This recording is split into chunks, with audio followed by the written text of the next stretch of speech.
Il Taranto si aggiudica il derby di Andria con il risultato di 1-0 grazie al gol realizzato da De Liguori dopo appena un quarto d'ora e conquista così la terza vittoria consecutiva della gestione Papagni. Allo stadio degli Ulivi, di fronte a circa 4.000 spettatori, con un migliaio di tifosi rossoblù sistemati in curva sud, il Taranto è sceso in campo nella formazione annunciata con Pastore in coppia difensiva con Caccavale. Si è rivisto in tribuna anche il presidente del Taranto, Luigi Blasi, che ha superato i problemi fisici che lo avevano costretto a disertare la gara casalinga con il Giuliano.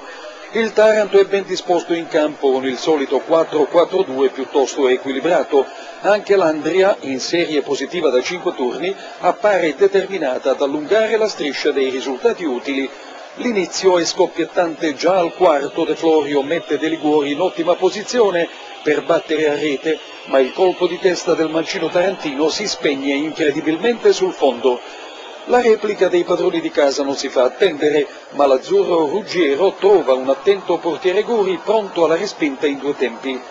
Il Taranto appare armonico e ben organizzato, soprattutto sulla corsia sinistra, dove De Liguori appare incontenibile. L'andriese Musacco prova a sorprendere Gori dalla distanza, ma la palla sibila sul fondo.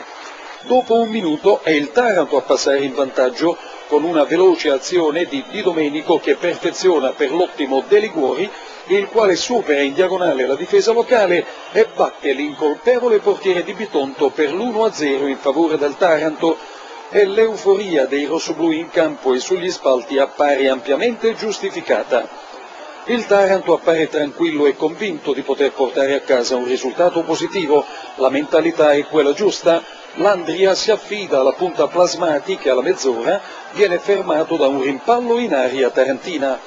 Dopo un paio di minuti il Taranto sbanda sull'azione di Pietrella sulla destra per Plasmati, ex Ragusa, che spara a botta sicura ma la palla deviata da Gori colpisce la parte bassa della traversa, torna in campo e viene allontanata dalla difesa ionica con il Taranto che tira un grosso sospiro di sollievo. La gara torna subito in equilibrio con il Taranto bravo a controllare i tentativi avversari. In avvio di ripresa, tra lo stupore generale, nel Taranto non c'è più De Liguori, sostituito dal terzino Prosperi. Si saprà dopo che De Liguori è stato fermato da un attacco influenzale che ne aveva già messo a rischio la sua partecipazione alla gara.